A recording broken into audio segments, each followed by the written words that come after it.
Welcome to the Law School Toolbox podcast. Today we're going over a mid-semester checklist of things we suggest you do to ensure you're ready when exams roll around.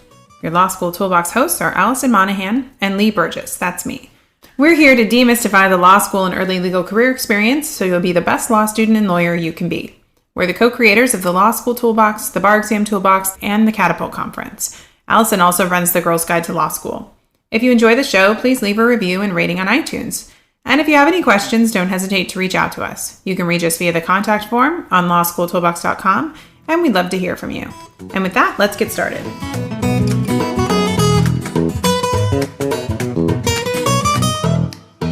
Welcome back to the Law School Toolbox podcast. Today, we're going to run through your mid-semester to-do list to make sure that you're where you need to be to make the most of the second half of the semester. So, let's get started. Mid-semester is the time when reality typically starts to set in. You might have midterms. You might have done well on them. Yay for you. Or you might get some sobering scores, which is probably the more likely outcome. Yeah. Just given the curve, probably going to see some grades you're not so familiar with. You might have been putting off outlining because you felt like you had plenty of time to get stuff done, or maybe you didn't know where to get started. In fact, we have a brand new episode on outlining you might want to check out.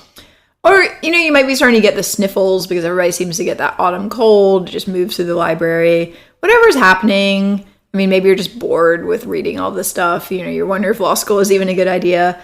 But in the midpoint of the semester, sometimes we say the midpoint of October for the October freakout, this is where you need to hit the pause button. And you want to make sure that you're doing everything you could possibly be doing in a reasonable way to get ready for exams. All right, so we're going to take a little pause. We're going to take half an hour. Your pause button is on. Lee, what's the first thing you need to look at? All right, well, the first thing I think everybody needs to look at is your calendar. So hopefully you have one. And if you do, you should take a moment and just count how many weeks are left in the semester. Literally pause this podcast if you have your computer in front of you and count. Because I'm going to take a shot in the dark and say that you likely have about 7 to 8 weeks left until final exams. Which is not very much. Yeah, let's sit with that for a minute. 7 to 8 weeks. That is not a very long time. We don't highlight this reality to induce anxiety, although it might seem that way. But really, you have to start thinking about how you're going to spend the next 7 to 8 weeks to get ready for exams. Because although December sounds really far away when you're in October, my gosh, time is going by so fast, it's going to be here before you know it. Yeah, absolutely. You've got to look really seriously about your study schedule because this is when you need to be doing that deep work that we talk about of getting, putting this stuff together. And it might sound like, oh, December, right? Or even 8 weeks. You might be thinking, oh, that's plenty of time. If you're taking 4 classes and you're going to try to outline 2 classes a week, that's not very much time at all. Not at all. No. And so you have to, now that you have had the sobering moment where you've counted the number of weeks, you've got to look at your study calendar for those weeks. So if you want to go old school, sometimes I like to print out all 8 of those weeks. And so you can kind of mark it up and see it, as one big, calendar on your table. If you'd like to do it electronically, that's fine too. But you've got to make sure that each one of those weeks you have deep work. And it's not just that you need to have a few hours. You also have to realize that the deep work has to increase pretty much every single week as you get ready for exams. Yeah, right now, maybe you spend, one weekend day doing 5 or 6 hours of outlining and that's what you're doing. But when you're a month out from exams, that basically needs to be both days. And the problem is you've still got to do your reading. Right. And we'll talk in a second, but you've still got legal writing assignments and things. Everything starts to really accelerate as you get closer to exams. And, you're probably going to be more stressed out. So the more that you can front load this sort of work and do more of it now when it's a little, it might not seem relaxed, but your schedule actually, I guarantee you, is a lot more relaxed than it will be even a month from now. So when we talk about deep work, what do you mean? Well, doing your outlining, your study aids, starting to take some practice tests. And the more and more, as you get closer and closer to exams, you want to be shifting that time so that you're doing more time practicing, getting feedback, really struggling. And you're not so much doing that first pass of outlining. That needs to be done well before the reading period, or you're not going to have time to do these other things. Right. And a lot of times what people get sucked into is this understanding, especially if you have open book exams. It's like, well, I can be outlining up to the last minute because I can be learning this stuff during reading days. I mean, I don't have to memorize anything. Yeah, I'll just assign one day reading day to this class, one day to the other. I'll just be good to go. Totally good to go. And you will be good to go at the bottom of the curve. That's exactly where that will send you. That's where you will go. That is where you will go, because the problem is that you have to have time to not only outline this material, but use it and work through it and apply it to fact patterns and get feedback on that work and struggle with it. And that is the really where the magic happens. Well, and you got to struggle with it and come to some sort of clarity. Yeah. I mean, that's your goal. Your goal isn't just to struggle endlessly with this stuff and then show up on the exam still struggling. You know, you want to ideally show up and be like, wow, you know, it took me a really long time and a lot of effort to get to this point, but I understand the elements of like the legal rules of contracts. I can use those. Right. I mean, when people call us second semester because they're unhappy with their grades, one of the first questions I ask is, how many practice exams did you do before these exams? Yeah, and then you get, none. I outlined one. And then it's like, we're talking to 2Ls at this point where that's the first question. Like, okay, so you're not happy with your first year grades. How many practice tests did you do in the average class? Right. Yeah, I didn't really have time for that. Right. I didn't have time for it. That's a really pretty easy place to start on improving your grades. And the way that you make time for it is by looking at the calendar and allocating time each week. Hey guys, stuff is going to get kind of gnarly here towards the end. Like, it's going to be packed. You're going to have a lot of work to do. Like, those last few weeks of school, you're not going to have a lot of time to do a lot of extracurricular activities, but it's just final exams. You get winter break. Like, you just have to kind of suck it up and focus. Yeah. And, you know, I mean, I'm getting calls from people now who are like, oh, I tried to sit down and start outlining and they're panicking because they didn't know how to start outlining. I'm like, it's September. This is a good time for you to be panicking about this. You know, you're okay. You know, you're already in October now. So like, if you haven't panicked about this yet, or you haven't tried to do this, I think the time is now, because the reality is it's easy to be like, oh, you know, I'm keeping up with my reading. I'm going to class. Like, I'm taking notes. I'm doing everything I need to be doing. And I'll just figure out how everything fits together later. Like, it'll make more sense once I have more material to work with. I mean, you're halfway through the semester at this point. You have plenty to work with. Yeah. Like, you're on a sinking ship if you're not trying to make sense of it. Yeah. All right. So make sure that you just block out these large chunks of time for this deep work, and make sure that the deep work is increasing each week you get closer to final exams. All right, what about those pesky legal research and writing assignments? Because if those aren't on your calendar yet, you better stick them on your calendar so you know that you also have to allocate time to those assignments as well, and still do the deep work and still prepare for class while it's starting to get a little intimidating. Yeah, I mean, I think the problem with legal writing is it will expand to fill whatever time is available. So depending on how your class is structured, I mean, if you have like 2 weeks to work on a memo, you can't plan to work on it every waking hour for 2 weeks. Like, that just cannot happen. So, you know, maybe if it's a weekend assignment, you get the packet on Friday and you have to turn it in on Monday. Like, you should probably plan to do nothing but legal writing that weekend. And then that means you're going to have to do this other stuff some other time. So I think this is why it's like so critical to really get out that calendar and just block out this time, because you're going to see where these conflicts are. And, you know, it's better to see them now than to be like, oh, well, I just didn't get around to like outlining Civ Pro because that happened to fall on the weekend where I had to spend the whole weekend on my legal writing assignment and I forgot to put that down. Yeah, whoops. Oopsie. Yeah, but then this is then what happens as your calendar gets more and more full of this deep work assignments, outlining, legal research and writing. Then the first thing that everybody drops is taking care of themselves. So you stop going to the gym, you stop taking walks, you stop cooking, you only start eating pizza in the Indian takeout restaurant 2 doors down from your house, which is what I did in law school. Yeah, where you call them and they're like, same thing? Yeah, exactly. And you're like, yeah, when they're same like, thing. hey Lee, how's it going? Yeah, how are exams? Yeah, exactly. Yeah, the guy at the deli was like, oh yeah, still working away, you look like crap. So it is not that time, because I think especially in the winter season, the illnesses start coming on, and, you know, getting the flu and the it's also just hard work to like think this much. You know, it's like, it's actually draining. I saw an interesting study though, because I remember being so hungry, like when I was studying a lot, and they made this interesting point that like, you're not actually really burning calories. But the interesting part of the study was apparently when you have that feeling of like you've been working so hard and you're really starving and you want to eat something, if you go to the gym for like half an hour, the feeling goes away. Oh, wow. So like you get exercise and you also like aren't sitting around. Endorphins or something? No, it's because your body like needs to burn off the nervous energy or something. Okay. Like it's really weird. So but cortisol levels or something. Yeah, so you might think about ways to structure your day where maybe you do like 3 or 4 hours in the library, and instead of going for like, you know, a McDonald's lunch, you go to the gym for just, it doesn't have to be very long, like half an hour. And then you have lunch after that. And apparently that actually makes your brain like eat a lot more healthy food. Interesting. Because you're not like so starving from the lack of sugar. Huh. Yeah, I don't know. It's super weird. That is because I remember that feeling of being like, I'm ravenously hungry and just eating like boxes of chocolate, which probably not the best brain food. Yeah.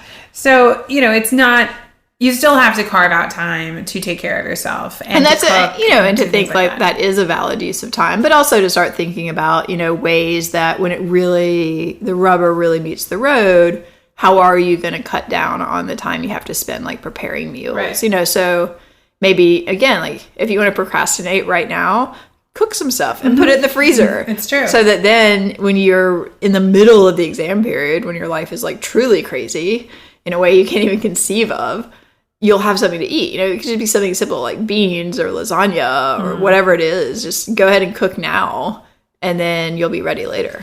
I think the other thing that you can keep in mind is as final exams get closer, oftentimes family and friends will ask what they can do to help. Yes, let them help. But this is food is a great way to have people help you. It's like if you want to cook me a meal and drop it by, you know, my apartment. Like all my Indian friends, they visit their parents, they come back with like really nicely packaged up like Tupperwares full of like literally like a month worth of food. I'm like, I'm so jealous right now. But that can be a really big game changer. So you definitely want to think about that. I actually think we have a great post that we'll link to about slow cooker recipes. The slow cooker is your best friend in law school.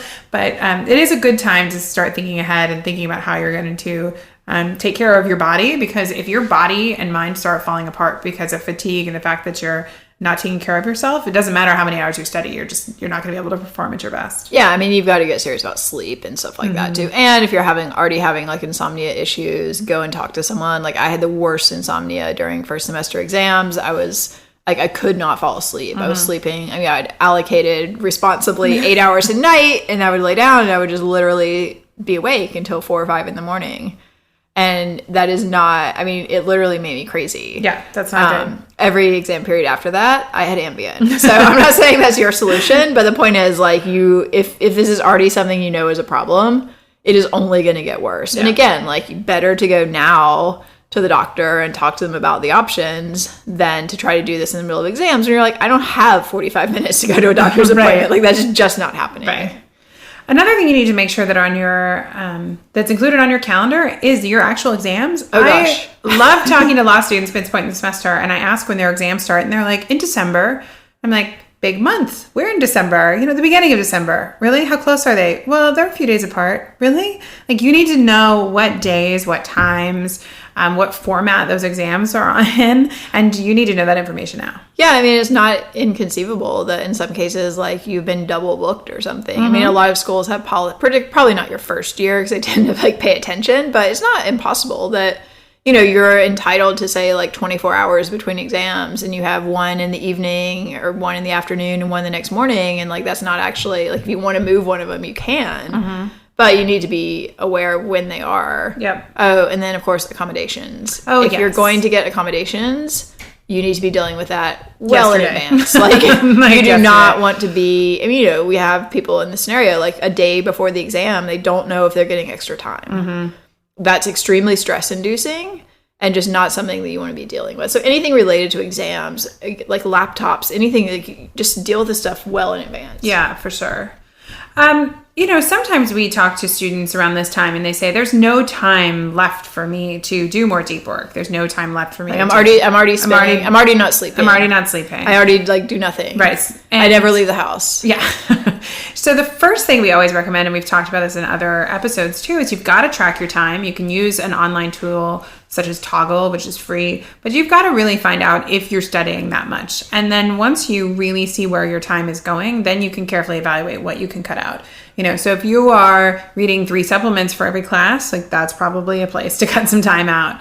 You might also just find that you're just burning a lot of time being at school. You're socializing, you're talking with friends, you're taking 90-minute lunches with your friends. Maybe you need to go find another place to study where it can be easier to focus. But it's time to get really serious about how you're using your time so you can maximize it. There are plenty of hours in the week, typically, to get things done. You just have to be smart to find those hours. Well, the other thing I asked someone who tells me, as someone did recently, that they didn't leave their house all weekend because they were studying. And I believe that. But my question is like, well, do you feel like you were being efficient and effective in all those hours? And the answer, of course, is no, because no one can focus for that long. So, you can, if you feel like you're spending all your time, but you're not being as efficient and effective as you need to be, you probably want to start thinking about like, well, should I be studying in like a 50-minute burst and then have a 10-minute break? Because that refreshes your brain, but then you have to go back to work. So you know yourself best. If you get distracted, in those breaks, like take a walk or something like that. But be very clear about where you're spending your time, because that's all you've got at this point until exams show up. Yeah, and I also think it's important to schedule in breaks to see other people and talk to people outside of your bubble. It's not good for your mental health to sit in your house and not talk to anybody else for a long period of time. And if you're smart about how you're using your time, there's plenty of time to do that. And then you can say, okay, well, I'm going to push through because I get to go to a movie tonight with my best friend. Right, that can be very motivating. Yeah, and it can be very motivating. Like you're going to be more focused, more likely to get that outline done if you're like, oh, okay, I need to finish it by 6 because I'm having dinner with my best friend, versus like, oh yeah, I really need to be working on this, but I really don't feel like it. Oh, there's a rerun on. I'm just going to watch that. Yeah, well, I'm just going to do some dishes, and oh, it's been an hour. How did that happen? Yeah. Well, I should really get started, but I need to do my laundry. That's not helping, and it's not making you happy either. Yeah. And hopefully, you have looked at this from the beginning of the semester, but, if you're listening to this episode in the fall, we've got the holidays coming up. Thanksgiving is always something you have to decide what to do. Many people choose not to travel for the holiday. Please don't tell your family the week of Thanksgiving you're not coming, because that's going to just create drama that you don't need. Like if you have decided you're changing your holiday plans because of the realities of law school, have those conversations with family right now. Yeah, and tell them that we said that you could do it. And they can email us. Yeah, they can email us if they're not happy, and we'll explain to them why maybe traveling across the country on Thanksgiving is not the best use of your time, like a week before exams start. We're not saying you can't. Do what you want, but if you don't want to do it, that is a very legitimate choice. For sure. Or, even if you're driving home, can you just go home for 1 or 2 days and not the whole weekend? You just have to really be realistic about those expectations. If you don't think you're going to be able to get any work done at home, it's probably not a good idea to take 4 or 5 days off right before exams. No. Terrible idea, I would say that is pretty universally a bad idea. Yeah, basically. And then there's one other thing that also comes into play in the fall semester, right around the beginning of December, which is summer job hunts. Oh, yeah, just what everyone wants to think about during final exam Everybody wants to be thinking about right before their exams start. But the reality is, NALP guidelines say you can start applying for most summer jobs on December 1st. So, if you think that you might be interested in getting a job at, like, say, a large law firm, which are rare, but they do still exist, you need to be applying for that job December 1st. Yeah. Because other people will be. So, although law students aren't really allowed to interact with their career services, can they still be working on these materials now? Should they be knocking stuff out, like drafting resumes, getting improved, things like that? Yeah, absolutely. I think if you think that this is something you're going to be applying for in the beginning of December, you want to have those materials knocked out, ready to go, ready to send off. And I think at this point you probably can talk to career services. You just want to be sure what the guidelines are. Mm-hmm. But, you do not want to be like trying to figure out what your resume should say on the, November 30th. Like, no, or crazy. Proofreading, or, I think we've done other episodes on this, but like make sure that there are no typos and everything's perfect on your resume, and that needs to have a lot of eyes on it. Like there's a database you can be looking at now. If you want to do this, and like we're not even saying it's necessary or that you should do it, but if you want to, you need to have basically everything ready to like push that button, and with minimal effort on the actual 1st of December, because you are not going to have time to be spending like 2 days on this. And frankly, it's pretty unlikely to result in anything anyway. I'm not saying it can't happen, but I don't think this is something to get too obsessed over. Yeah. All right, so now that we have completely packed your calendar between now and everyone's December, panicking. and everyone's panicking, the next thing on your to-do list should be to check in with yourself. How are you doing right now, mentally and physically? Are you feeling the stress and anxiety this semester now? Is it becoming a challenge to stay focused?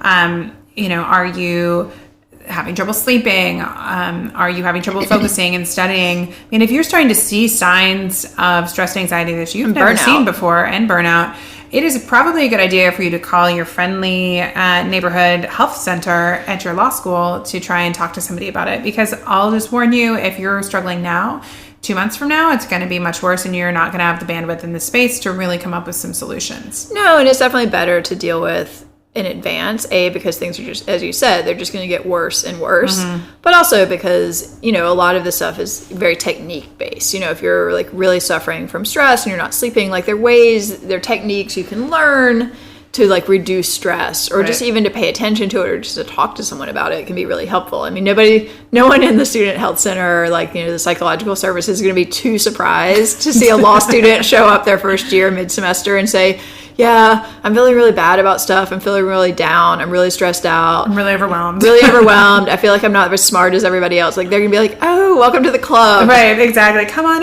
in. Here, we have a whole program for you. Yeah. A lot of students also find that mindfulness or meditation techniques can really help. But again, these have to be practiced, and so it's like you can't just say, well, I'm going to try meditation during reading days. If you want to try meditation and see if it's a way to manage stress and to clear your mind, you want to actually start doing that now so you can develop a practice and see what works for you. Yeah, and some of it, is pretty simple. Like you can do guided meditations, for example, where like literally all you have to do is commit the time and put on your earphones and basically lay down and relax and listen to someone tell you like, oh, everything's going to be fine. Right, exactly. I mean, but sometimes that stuff can be stressful. Like I remember doing it for surgery, and they had one that kind of like walked you through the process. And the first time I did it, like I almost had a panic attack. But then the second and third time I did it, it was very relaxing. Yeah. So like you don't want to be experimenting too much like the day of your exam with like some new technique you've never tried before. No, and you can download apps on your phone. Another thing that a friend of mine was trying to help with focus and also to help just physically not to feel the fatigue from sitting was just getting a stop, like a timer that would go off every like 60 minutes to make them get up and walk around and to, because it is also possible you are feeling some physical ramifications of doing all this sitting and reading, whether it be headaches or, maybe your body's not feeling so well. Maybe you're getting carpal tunnel. Maybe you have eye back problems, eye strain. Like there are also physical things that you need to take care of. And again, like you want to, think if you need to adjust your workstation and how you're working, it's better to do that now than later in the semester. And I think also like, the boredom factor kind of sets in for a lot of people, and just like the tedium of doing this day after day, like the novelty is worn off. Yeah. You're not like, oh my gosh, I'm reading a case. It's so exciting. You're like, oh, I have to read like 4 hours more of cases. So mix it up in terms of like where you're studying. Like don't always go to the law library or sit in your house. Like I used to basically, particularly as I got closer to exams, would make like a tour of different libraries all over campus. And so it was kind of interesting. Even something as simple as changing your physical environment can really like help you focus on what you need to get done if you're feeling like bored and tedious and like all this stuff. Yeah. Which is totally normal. Totally normal. All right. So also totally normal. The next thing to check in is how you're doing battling your procrastination demons. So we just recently did a podcast episode on self-sabotage, but I don't know anyone who doesn't struggle with procrastination, even if you're not a procrastinator. Yeah, and it just happens. You just have to check in with yourself. I mean, of course, there are the extreme situations of just spending all weekend watching, Stranger Things on Netflix and not doing any studying whatsoever. But you've got to just watch yourself. If you start seeing yourself developing some negative patterns, crush those patterns now. Yeah, really get curious about what's going on. Like, why do I suddenly not even feel like I can't do something? Why am I suddenly like not doing my reading? If you were doing something regularly and suddenly it just sort of slips away from you, like, you don't have to be like, oh, I'm so horrible, I'm such a terrible student, I'm going to drop out. But just get curious about it. Well, what changed? Right. What am I feeling? Like, am I really bored? Am I just like tired? Am I too tired to be doing it? Is my office now cold because it's winter and like I don't like sitting there? I need to put socks on. Like really get curious about what it is that's going on. Are you distracted? Is it your phone? Like Because the procrastination stuff, time. As time slips away, you're not getting it back. So I just tried this crazy thing on my phone that I'd read an article about turning your iPhone to black and white. Huh. Have you read anything about this? I don't even know that's possible. It is possible. You have to Google it because I can't even tell you how, because it's like really strange how you can do it. But there are these studies that one of the things that make our devices so sparkly and attractive to us are all glittery, the colors. And all of the there's so much I guess there's so much stimulation that comes from the screen and the colors, and it's so fun. It's so fun. Who doesn't want to look at this fun thing? Right, and then if you dumb it down and make it black and white, it becomes more just utilitarian. And I did it for quite a while, and then I ended up turning it back because I needed color for something, and then I probably forgot how to change it back. Right, and then I had to change it back. But it actually, especially things like that, it makes Facebook, Instagram much less exciting to look at because all the pictures are black and white. It even makes text messages and all that stuff. It's just it's like cell phones used to be to make us feel old, which was they were gray and you didn't play on your cell phone. You basically just would text with people. That's a good point to me. If you think even like something like WhatsApp, it's like, why is it all like green? And like, it's clearly designed to like keep you going back to it. Basically, it's like Vegas in your hand. Yeah, pretty much. Yeah. So it's an interesting experiment. If you're trying to, cut down on usage, it's interesting. I also found at night, it's just less stimulating. Right, well, the blue light stuff. The blue light stuff is also supposed to be bad. But everyone agrees. Everybody agrees. Your phone. I mean, we all do it anyway. We all do it anyway. We try and not bad. keep your phone in bed and your TV in bed and all that stuff. I've gotten so bad. I like first thing in the morning, last thing at night. I'd broken that habit for a while. You did. For a long time, it was after breakfast. I know. I put it in a different room, but now I don't. I admit it. I've gone back to first thing in the morning. I go through these times when I say, I'm only going to read before I go to bed. I'm only going to read before I go to bed. And I do a really good job for a few weeks. And then, end up watching a TV show, and then you want to watch the next episode. Yeah, see, I don't watch TV. Like, the TV never grabs me. Like, but if I start watching it, then I do. But which is why I don't really start. Yeah.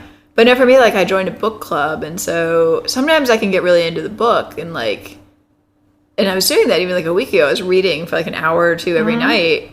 And then I just stopped. And now I haven't finished the book, and the book club's coming up, and I'm on my phone all day. I know. I just started reading Gloria Steinem's new book, which is quite interesting. Interesting. Yeah. But I was doing a really good job of reading it every night before bed, and then I haven't read it in a week. Yeah, so basically, if you're battling these demons, know that you are not alone. And we're not even in law school exams. We're not even in exams. Or like the other thing that happens to me is I work at really weird hours, which is like sort of okay, and then it gets out of control. I mean, even like last night, I hadn't gotten much done all day because I was running around like, going to the dentist or whatever. And so then I started working at like 8, and then it's like 1, and I'm like really deeply into something. And I'm like, it's 1 a.m. Why am I, but that's just the way, that I've accepted. That's just the way my schedule works. Yeah. So for me, like, when I'm in exam period, I don't try to fight that. Right. And I think to some extent, I think it's fine to go, and probably ideal to go with, your personal like biological rhythms, but you do have to be careful when you start getting into like you're studying until 2 or 3 in the morning, and then you have to get up for class at 9, you're not sleeping, or you have an exam at 9. Yeah. So you just have to be careful. I mean, and I think I've learned over time I can't try to force myself to do like deep work at 8 in the morning because my brain just is not, it doesn't like literally doesn't work. Yeah. But you do have to be careful about not getting totally. I mean, I knew some people that became like literally nocturnal during exams, which is fine until they had to take an exam at 9 a.m. Yeah. I think another thing that people oftentimes don't think about this time of the semester is to really evaluate what resources are available for you to get help. And so this is a great time to talk to your professors. They are going to be much more willing to help you now than later, but you've got to get the most out of the time that you have with them. So please don't go in and say, Professor so-and-so, I don't understand promissory estoppel. Can you go ahead and like walk me through that? That's a terrible idea. They're going to be like, they're going to send you, they are going to send you walking out of the office with that one. Either they're going to send you out, or they're going to say, well, why don't you tell me what you know about it? But if you have been studying promissory estoppel and you have been struggling to write your attack plan and you aren't sure if you're doing it right, taking your drafted attack plan to them and saying, I've been struggling with this and I'm not sure if this is correct, that's likely going to solicit a more positive response. Yeah, or asking like a really specific question like, so I'm not sure, like, does this replace consideration or is it something different? Like maybe you have a fundamental point of confusion, which they will probably be happy to correct for you. Right. but you have to go in like having given it some thought. Exactly. Not just like teach me the law. Yeah, show them you have done some work. Another thing that some professors will do is they will read small hypo assignments, especially if you write something that they've handed out in class. Not all of them, but you should definitely try, because you never know. And then you can be sitting in there and they're like, oh, well, I actually prefer an exam to be written in this format. And all of a sudden these nuggets just start like coming out of their mouths about all their preferences. Or like, oh, that's a really interesting question. Which then happen to show up in a slightly different format on their test. Yeah. Because this is also the time they're starting to think about like writing their exams. And so they might let drop. Unintentionally lots of stuff. Exactly.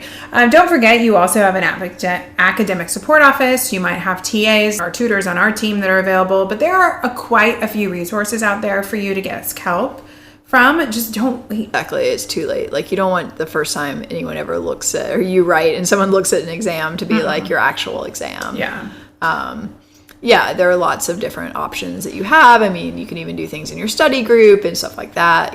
That's a good time. That's a good way that you can use external sort of pressure to motivate you, is if you agree with your study group, like, okay, we're all going to write this hypo, you're going to be more likely to do it. So that's a great use of a study group. I think at this point, your study groups can also get really out of control in terms of just turning into like insane, like stress, like bitching sessions, basically. So, this is also probably a time to evaluate, like, are you going to use a study group? How are you going to use it? What's effective? So that you don't end up, like, burning a bunch of time and having a bunch of interpersonal conflicts with your study group, because having a study group meltdown, not what you need to be dealing with in, like, the end of November. Exactly. Speaking of interpersonal conflicts, this is probably also a good time to take a few moments and talk and think about your personal relationships. Yes, because there's this like weird tendency where it's always like the worst day of your life where suddenly everyone else decides that they're going to freak out too. Yes. But, you oftentimes hear of significant others having It's a great breakup time. It's a great breakup time. Lots of stress, holidays, people are feeling neglected. Yes. Not feeling like a priority. Your parents might be feeling neglected, especially if you're telling them that you're not coming home for the holidays. So it is really important to set expectations and really figure out, how you can make people feel loved, but also be true to the work that you're doing and making yourself a priority. And I think a lot of that is just like literally setting the expectation. So, having a conversation like, that I'm in my first semester of law school. This is a very, very intense time for me. I just want you to be aware that like these, this 2-week period, I'm really going to be basically unavailable. I would like to go, have dinner with you after this is over or whatever, and like set up some, fun things, or we can I want to spend the winter break together, but like I really need this time and space, because otherwise like I cannot do what I need to do. Yeah. May not be the best time to start internet dating the end of the semester. Oh yeah, I remember once I was like, I'll distract myself by like dating online, and like you start getting all these crazy emails. You're just like, I remember I responded to one by just being like, I'm in the middle of exams, and like this long, and I like never heard back from this person. Understandably. Why? Because I was crazy and should not have been seeking out like new distractions, because I had plenty of stuff to do. But you've got winter break coming up, and so if you do have a significant other or a friend or family who's feeling a little neglected, which is completely normal, try and plan something that you can look forward to. Well, I think the other thing which can be a harsh reality for certain people is just people might just be crazy. I mean, it's like we can all do like everything we can to try to be like mature grown-ups. But, anytime like you're interacting with your parents, there's probably going to be drama. And like some people's parents are just difficult. Yeah. And you might just have to really take a step back and be like, I understand that you're upset and there's nothing I can do about that. And I'm not going to let it like ruin my exam period. Yeah. Like somebody might just be upset with you, and that's okay. Yeah. So definitely make sure you have drawn your boundaries with family responsibilities, including and literally drama. Like turning off your phone or not responding to text messages. If somebody, if you've told, say, a parent that you're not coming for Thanksgiving, they won't stop calling you to talk about it. At some point, you're a grown up. You might have to be like, look, Mom, I understand you're upset. I will not answer your calls or texts about this any longer. Yeah. Like, I'm not changing my mind. This is why it's happening, and I'm not having this conversation. Yeah. I mean, life happens, and if there's a family emergency, that's one thing.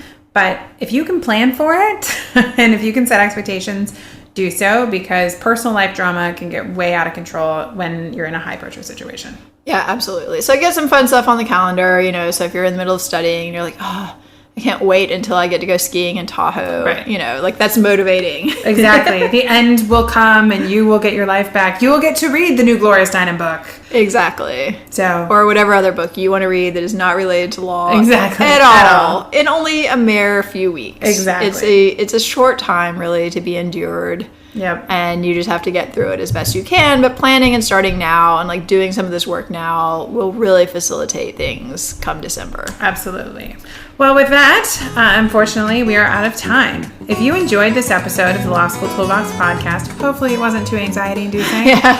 Take a deep breath. Take a deep breath. Please take a second to leave a review and ratings on iTunes. We'd really appreciate it. And be sure to subscribe so you don't miss anything. If you have any questions or comments, please don't hesitate to reach out to myself and Allison at lee@lawschooltoolbox.com or allison@lawschooltoolbox.com, or you can always contact us via our website contact form at lawschooltoolbox.com. Thanks for listening, and we'll talk soon.